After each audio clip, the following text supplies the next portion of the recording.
जो है चान हो हम तछी परदेस में घर में कानत है तही चान हम तछी परदेस में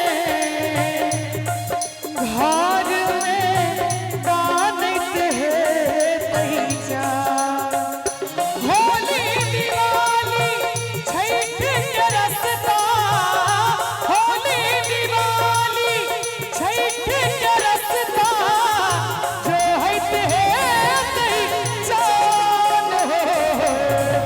हम तछी परदेस में घर में कानत है तही चान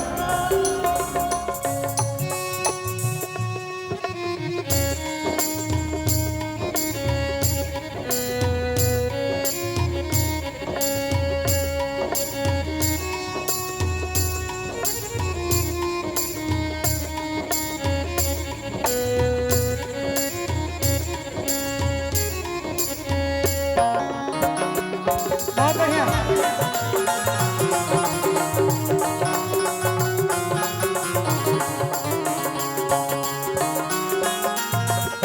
कौआ जब कहिए कुछ रहते हैं तई आस मिलन मन कुछ रहते हैं तई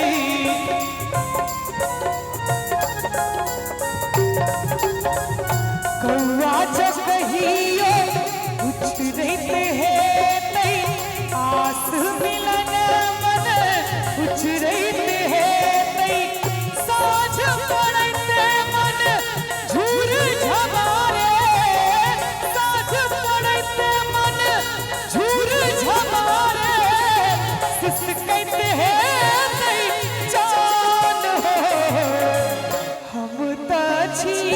परदेस में घर में कानत है तही चान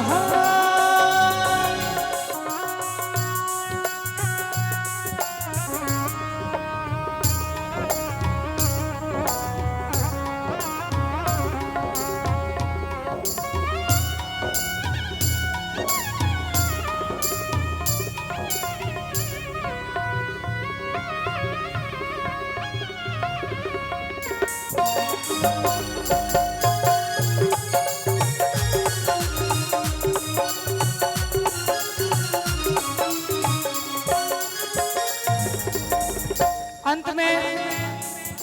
एक पत्नी के वियोग निकल रहा है अंदर से वही में जे उनकर पतिदेव जी छथिन ओ एहि बात से बुझ रहा छथिन कि हमर पत्नी कते दुखी में है हमरा बिना की सब करे हेते नहीं करे हेते ओ सबटा बात बुझे छथिन और अंत में कहे छथिन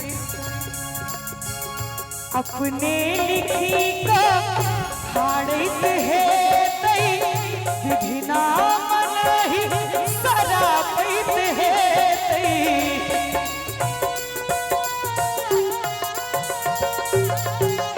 अपने लिखी का फाड़त है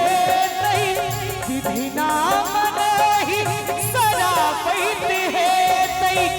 छटपट प्राण